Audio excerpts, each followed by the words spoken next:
Richard Kuklinski, a contract killer known as the IceMen, is serving multiple life sentences for over 100 murders.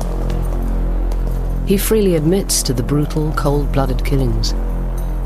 But one question remains unanswered. Why? Did you think of yourself as an assassin? Assassin? Sounds so exotic. I was just a murderer.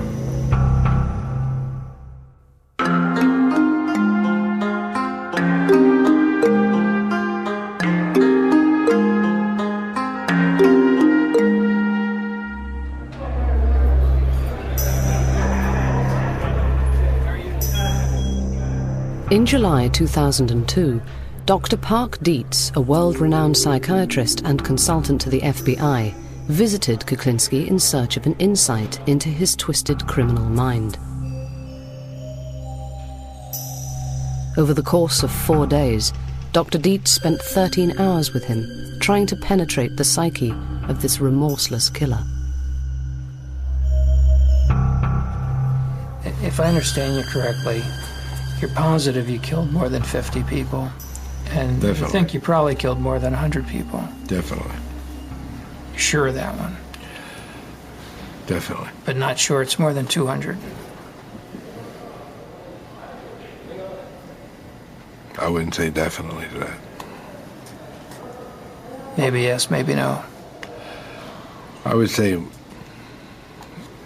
less than 200 people. Well, you tell me. It's not less than 200 people. You killed more than 200 people. Sure. Yep. I killed, basically, 100 people when I was a young man, before I even knew anybody. Too much. One part of my life, I killed people for nothing. Just for somebody to look at me wrong, I would kill them. Stab them, shoot them. You tended to shoot people up close and personal. Definitely. I wanted to tell them just before they left. I wanted to say goodbye.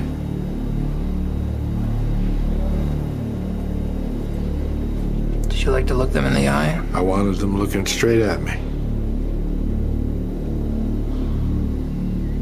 This was a long way away.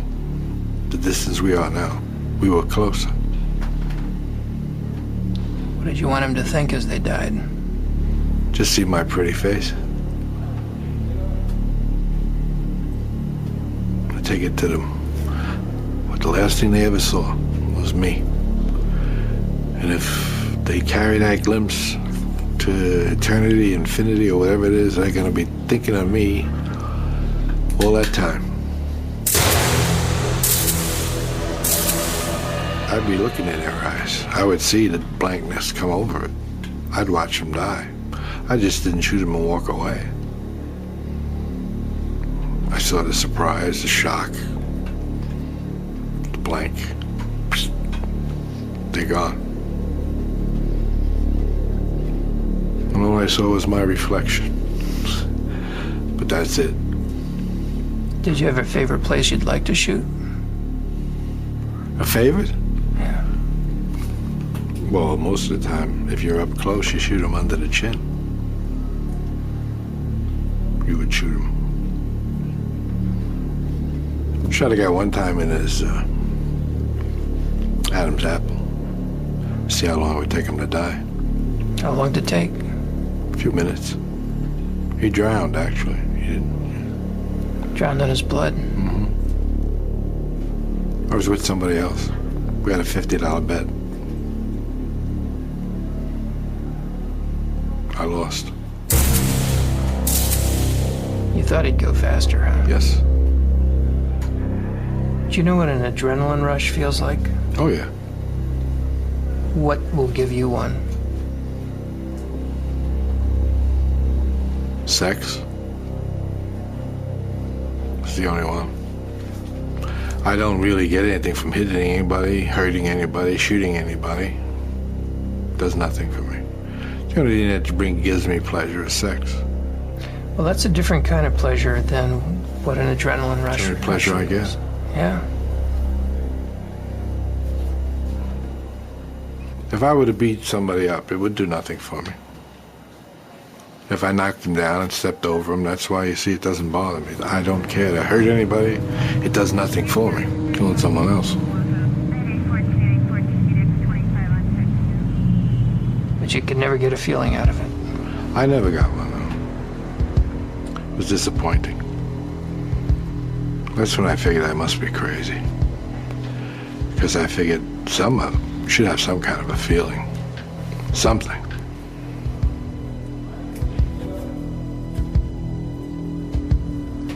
Dr. Dietz discovered that by the age of 10, Richard Kuklinski was already showing signs of pathological behavior. How were you with animals at that age? Deadly. Cats, dogs? Cats, dogs. I used to tie two cats' tails together. I drove over a clothesline and watched them rip each other apart. How long does it take? Not long. Did they both die? I don't know. I never stood around to see the final thing.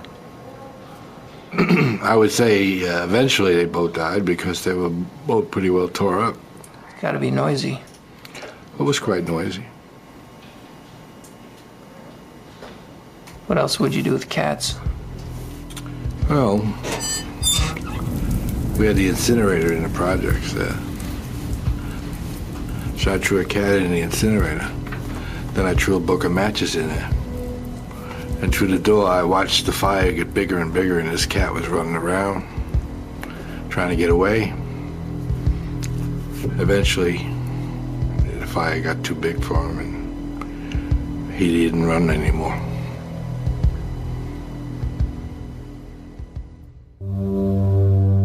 Kuklinski's childhood was characterized by brutality and violence inflicted upon him by his father, Stanley. What's the worst beating you ever took from your old man? I don't think there's much difference in any of them. They were all pretty bad. He left his mark on me, pretty much. And he did most of that before you were, what, 11? Yes, I was young. And was that worse when he was drinking? With Stanley, it didn't really matter whether he was drinking or he wasn't drinking. He was a nasty son of a bitch, and he always will be till the day he died. And even when he died, he was a nasty son of a gun. Did you go to his funeral? No, I didn't. Was there one? Yes. I didn't like him in life. Why would I want to go see him in death? I was glad he was dead. How about your mom? How was she? Over the years, I got to dislike my mother a great deal. But now that I have more time to think about it, she was just a victim of her own life. As a kid, how did you see her? Hateful. Disliked her a great deal. She didn't believe in sparing a rod either. I mean, she used to hit me with a broomstick if I did something wrong. Where would she hit you? Whoever it hit.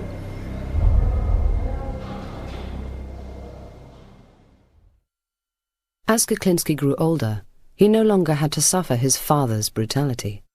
Instead, he chose to inflict his own on others, often for little or no apparent reason.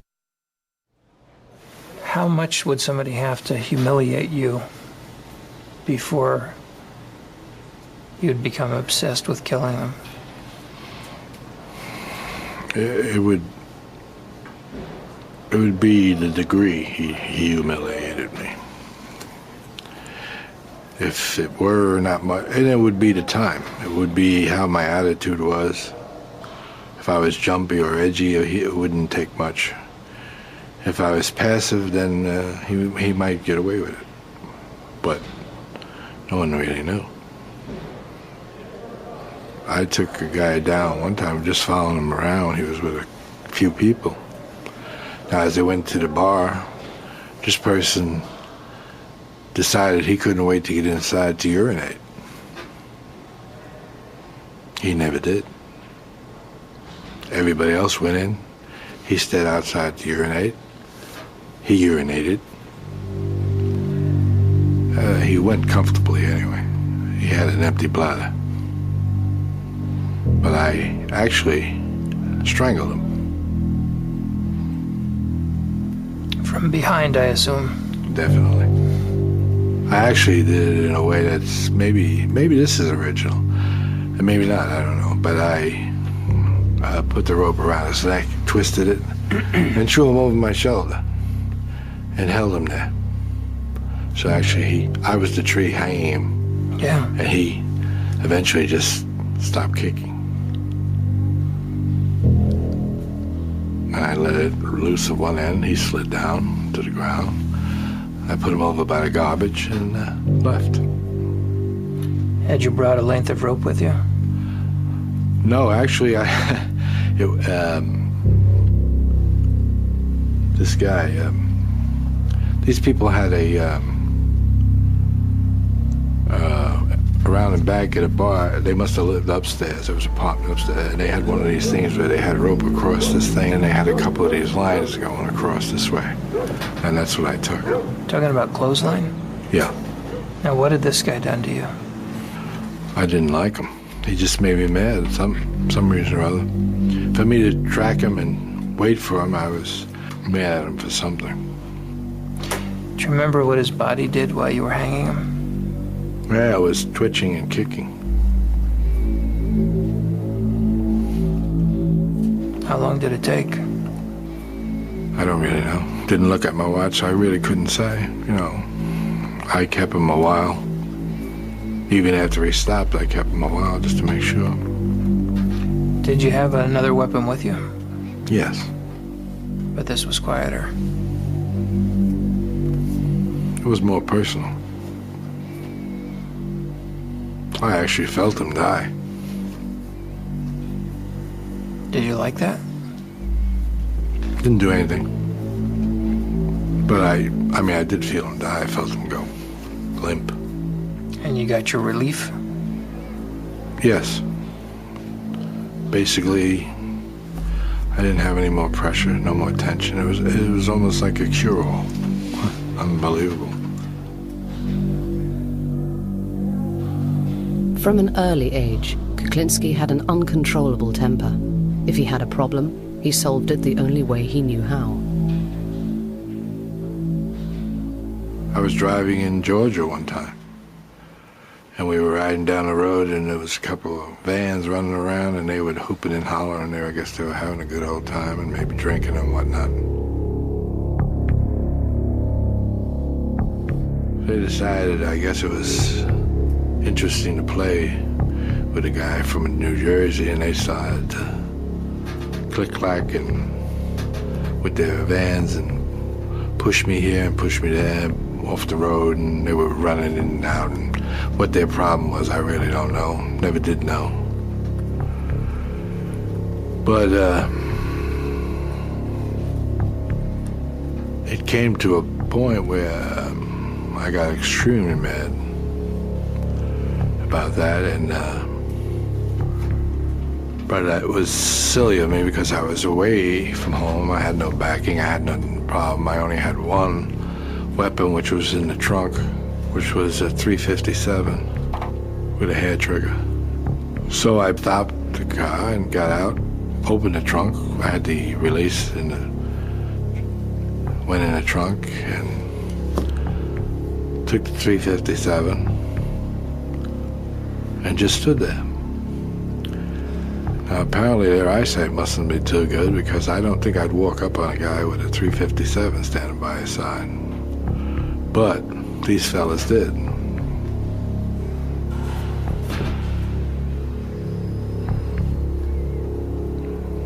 Foolish mistake. They all died.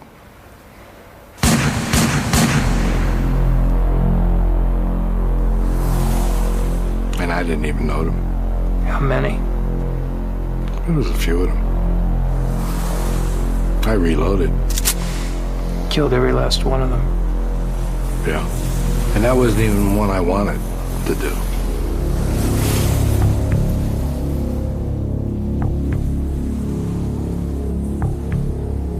Do you think that what they did was a capital offense? What they did? You mean playing with me? Yeah. Well, they could have killed me. What if they ran me off the road and I died? Bad behavior, no argument. Reckless endangerment. Reckless driving, host of bad things. Is it a capital offense they committed against you? Apparently. I did kill him. So to me, it must have been. Because when I had come to that point, and that point, that is the last point they come to. I don't back off once I go forward. Once I go forward and I take a gun, I do not back off. I didn't know how many they had. I didn't know what they had. They could have had guns. They could have had anything. They wanted to play with me. I didn't want to play. So we didn't play no more. And I would have taken whatever came.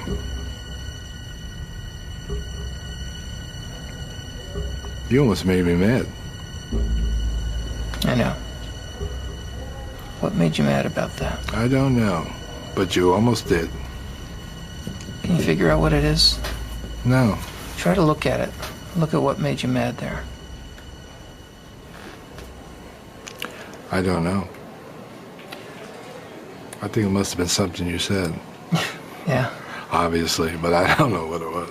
Could it be that I was challenging you and it sounded judgmental? Could be.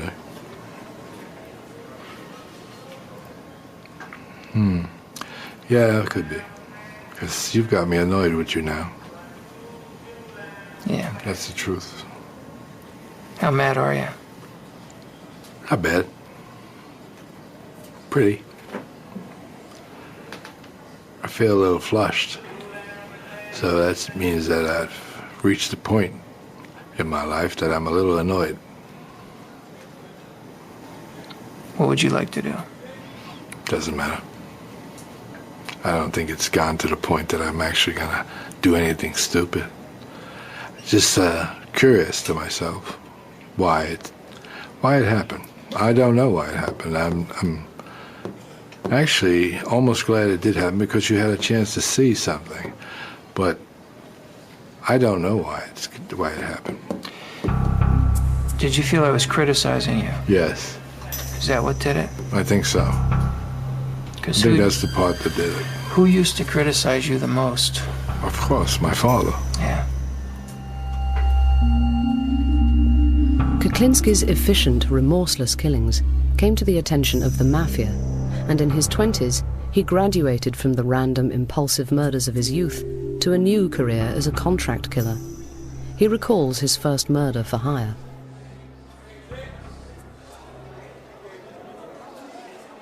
He gave me a picture of him and a description of what he does and what he generally does and where he goes, places he goes. And so I went to the area where they said he might be, and I saw somebody who looked like him, similar to him. He had a knack for smoking, and they told me he smoked big cigars, Churchill cigars or something. So I pulled up alongside of him. At the time I was riding a motorcycle. And I just said, Cuban? Are they Cuban? Looks like a good cigar. And he wasn't a happy camper, because he said, fuck you. And when he said, fuck you, he looked my way, and I got a clear shot of his face. It was a picture I had of the man they wanted, and I said, nah, don't fuck me, fuck you. And I just took this weapon out and blew his head off. just disintegrated. Like you see a pumpkin get hit with a shotgun or something, they just spread out. And that's what happened. And light turned green about the time I shot him, and I left. Does it give you any response in your guts to see a man's head explode? It surprised me a lot. A response in my gut. What kind of response do we want? I don't know. I don't have any response. Most people, when they see horrible things, if they see somebody badly injured, certainly see something that awful, have a visceral reaction. They feel nauseated. They may want to vomit. It makes them very uncomfortable all over real fast. Did you get anything? No, it's a good thing I didn't have to vomit, because then I would have had real problems on that motorcycle. But I didn't have that problem. I didn't have any sickness, dizziness, or upset stomach or anything like that. It helped you adapt and cope not to care. Definitely. Not to care is much better. Because it's a weakness to care. That's right, it is.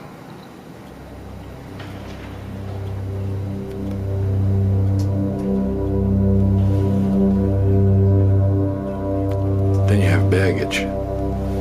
When you care, you can't just move. You have to worry. And you got something to lose. That's right.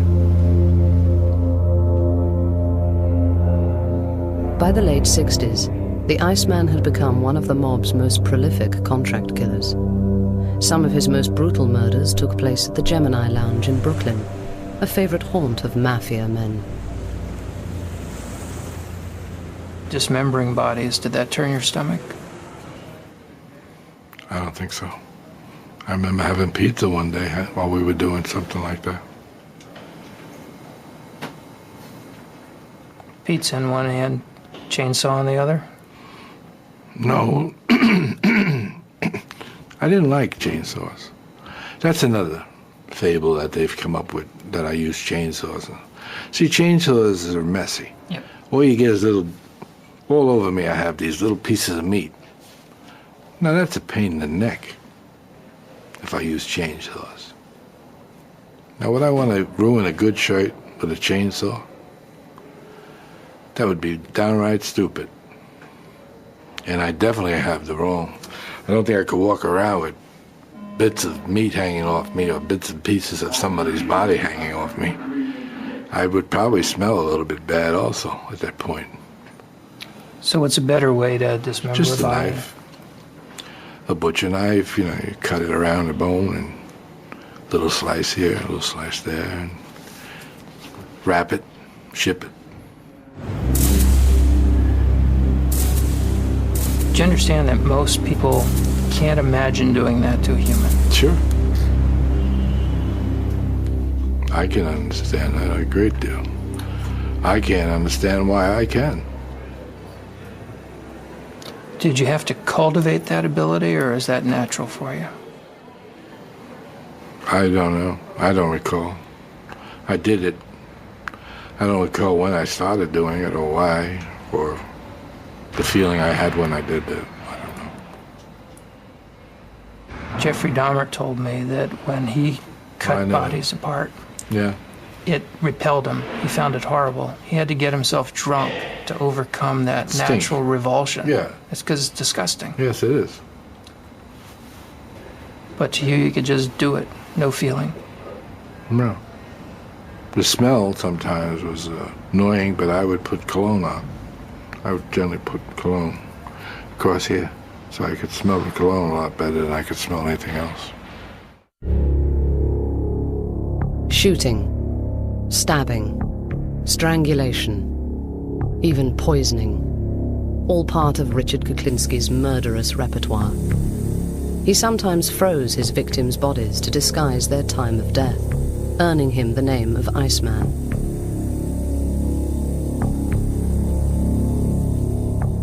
In his sessions with psychiatrist Dr. Dietz, He revealed that some of his clients wanted his victims to suffer before they died.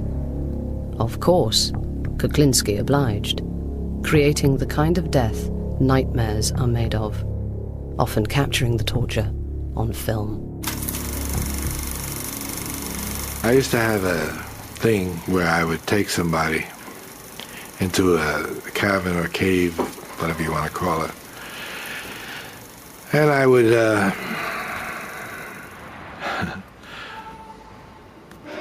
would tie them up or tape them, their hands and their feet together, and then I would leave them there, and I'd leave a camera on. And rats used to eat them.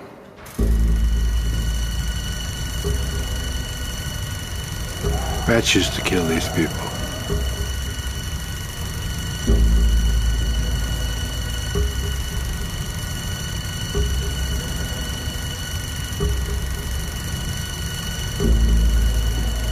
It was a very painful death for these people because rats would eventually smell them or come near them and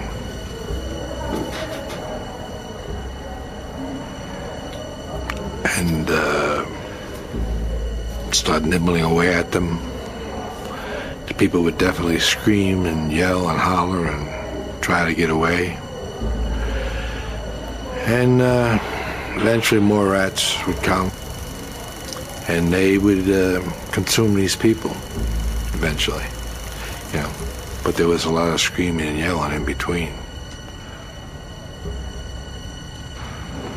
But when I did that and I watched it on, the devil was that, Super 8 I think it was, I found it distasteful and it used to make me nervous for some reason. And so that was some type of a feeling which I wasn't too keen on having. But I did it because it gave me a feeling of some kind, and therefore I was trying to find out what it was that was giving me some type of feeling. Whether it was the horror of what was going on, or the screaming that was happening, or just the nastiness of it. But I never figured it out. But I did that quite a few times, too. Maybe too many times. And watched it? Yes.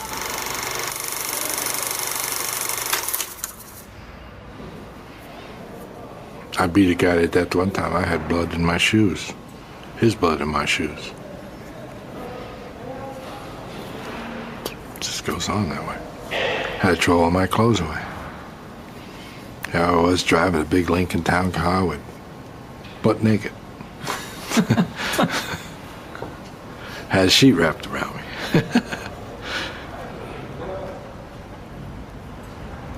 We're having too much fun. You know that? You realize that? I'm coming across like a nice guy. Nobody's going to believe this. Nobody. I wouldn't believe this if I was watching this.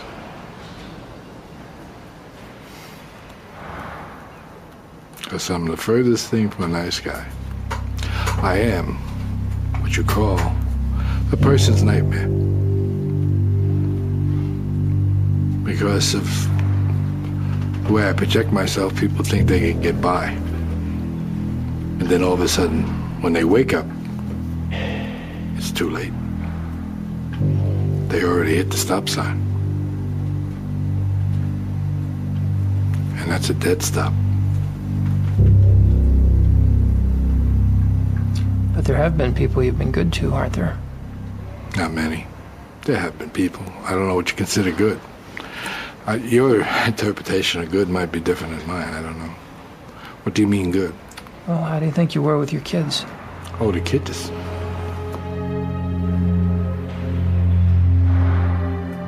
Now you're talking completely different. Now you're talking black and white. There was nothing I wouldn't do for my children. Nothing. I'd kill everybody in this room for them. That's just to show you a point. Not that I would or want to, I'm just saying I would. If it meant I had to for them, I would do it without even thinking twice. It might upset me, it might hurt me, but I would do it. Does that answer your question? To a point, but then you're not sure. All right. Who else were you good with? Good with? There aren't many people I was good with. It was only my family. I was good to my family. And even those people I hurt. How? Just by being there. I was a nasty son of a gun. I am a nasty son of a gun. What would happen at home? You name it. Violence, I think they call it domestic violence. Yes, I've called it all. There's nothing I haven't done and nothing she hasn't put up with. I'm not proud of it. It's the way it is. I could say I'm sorry, what good would it do? I couldn't have been too sorry, I did it again. But yet I was sorry. I couldn't control it. It's one of those things. Couldn't control it. I found something I couldn't control. Almost a hate-love relationship. So I really loved the girl. But when I got mad, I forgot all that. And wound up hurting the person I loved. So, where did I really love her? I still hurt her. I got to trust her more than I trusted anybody in my whole life. She's the only person I ever really trusted. Only once did the Iceman put his faith and his fate in the hands of another. I believe I tempted her to do it. I gave her a knife and told her, here's a chance you'll never get again, or something like that. And I turned around. Now she had a chance. She didn't do anything. She dropped it on the floor and walked away. And I left the house. There was a stabbing between your parents, wasn't there? Yes, there was. What room was that in? I don't remember.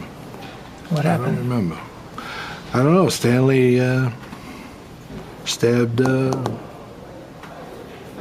Anna. Why, I don't recall. I don't remember what it was all about, but I remember it did happen, yeah. Stabbed her in the back. Yeah. And here you are inviting Barbara to do that to you. Stupid, wasn't it? Yeah, but I did. Yeah, it's true. Were you testing her? You're trying to, I don't know, it might have been. Would have been a powerful thing if I was wrong. Yeah. I definitely would have got the point. Told you you had a sense of humor. I know you did. That's why I treated it, didn't I? But it's not a joking matter. It's a very serious thing. Domestic violence is very serious. I believe that's probably why my daughter dislikes me a great deal. Probably because she lived through a lot. You know, she didn't live through it all. Heard it, saw it. Saw it. Everything. Psychologically, I just probably hurt them in some way. Because they have that in their mind. As I have things in my mind. Why did you decide to talk to me? Well, basically, I think I tried it. I decided to talk to you would be so I could find out more about myself, since I don't know the answers. And you are a person who is highly qualified to give me answers, possibly, of what's going on. I figured this would be a good time to talk to somebody like you, or you know. Well, why don't we turn the tables here and you interview me? I'll answer your questions. Interesting. I can live with that.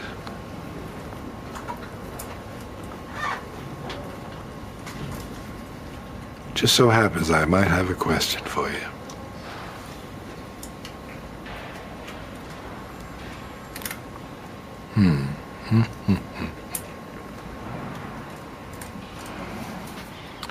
What do you think about me?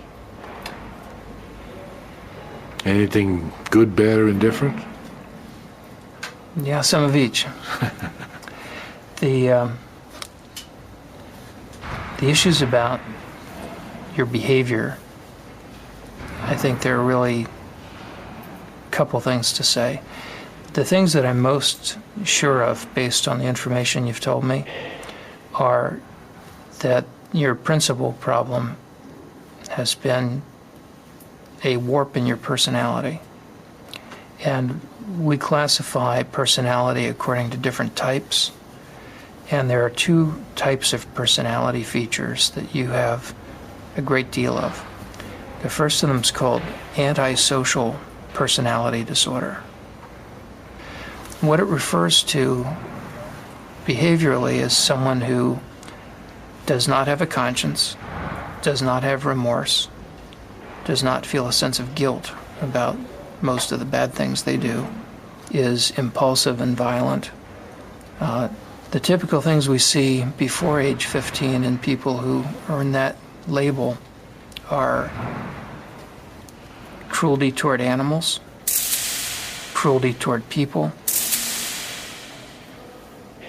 And an awfully interesting part of that condition is that we've got a little bit of knowledge of what causes it and where it comes from. And that's where there's some good news and some bad news. The bad news is that part of where that comes from is hereditary. That there's a genetic basis to being a fearless person. And you've told me about how rarely you have any experience that even begins to resemble nervousness or fear. It takes extreme things to make you have a sense of impending danger. Normal people get fearful about a wide variety of things frequently and would be beside themselves with the kinds of experiences that you had on a weekly basis. You couldn't have done the things you did if you were capable of ordinary fear.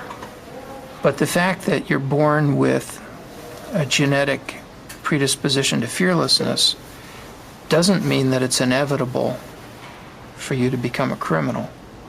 Because some people who have that genetic predisposition to fearlessness become pro-social risk takers.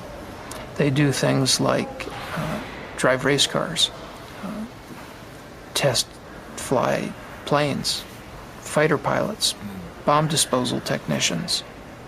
Now, those are all jobs where it helps to have a lot of fearlessness. And in fact, some people in law enforcement are brave and have that same capacity to be fearless. And the difference between the people who grow up to be risk-taking good guys with white hats and the people who grow up to be risk-taking bad guys with a long, long rap sheet and a lot of crimes has to do with how their parents raise them. If you raise a kid with love and kindness and affection most of the time, you've got a good shot at their growing up to be decent, caring, loving human beings and treating their own kids well. But if you raise a kid the way Stanley raised you, with no love, no affection, constant abuse, beatings for no reason, all you teach is hatred.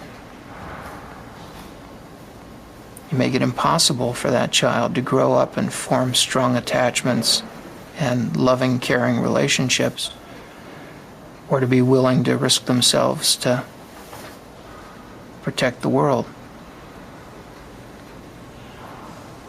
So I think you got to be this kind of antisocial, psychopathic person, both by getting Stanley's genes and having Stanley's parenting and your mother's cold, standoffish way of treating you. In other words, that part of you was both born and made. But your own kids and your own grandchildren will turn out according to how you and Barbara raised them, despite whatever genetic influence there may be. You killed more than 200 people. Sure. Yep. Having spoken at length to IceMen Richard Kuklinski about his life as a contract killer, psychiatrist Dr. Park Dietz gives his analysis of what drove Kuklinski to kill so many times without guilt or fear.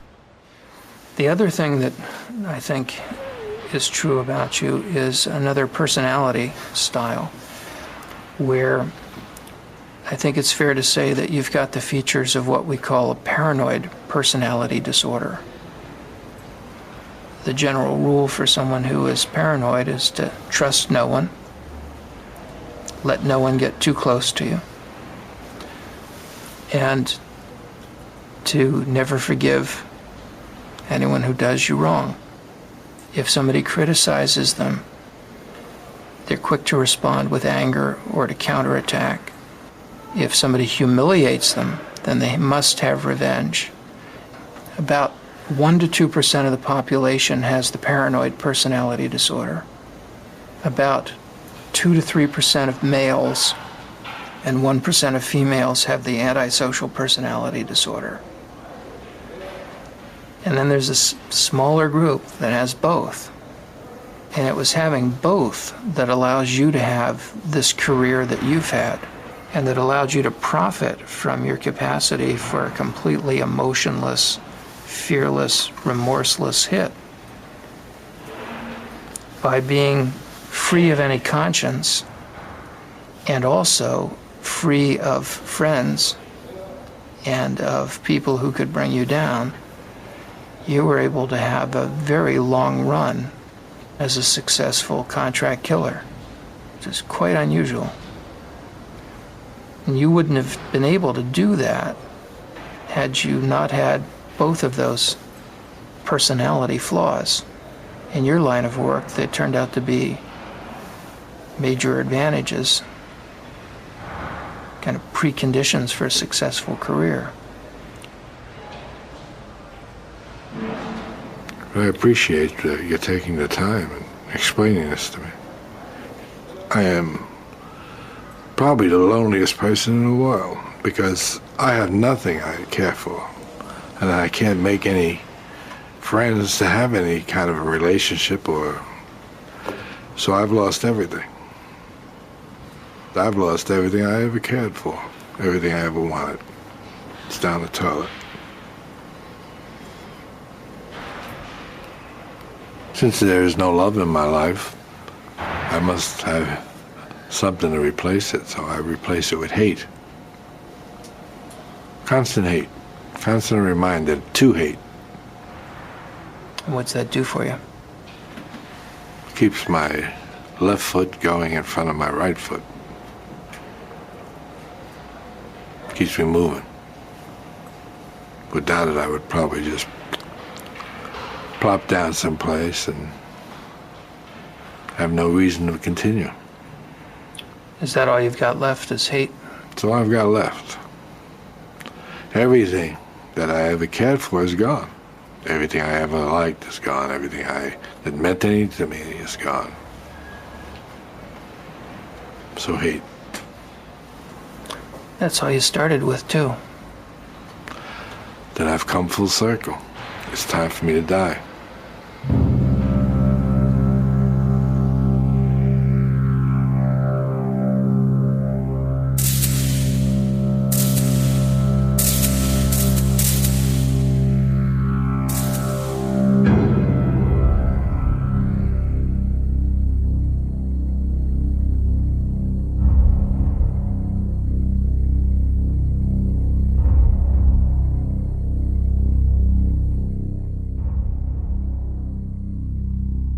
Now on 5, time for you to pick up the phone and try to win some cash in the great big British quiz.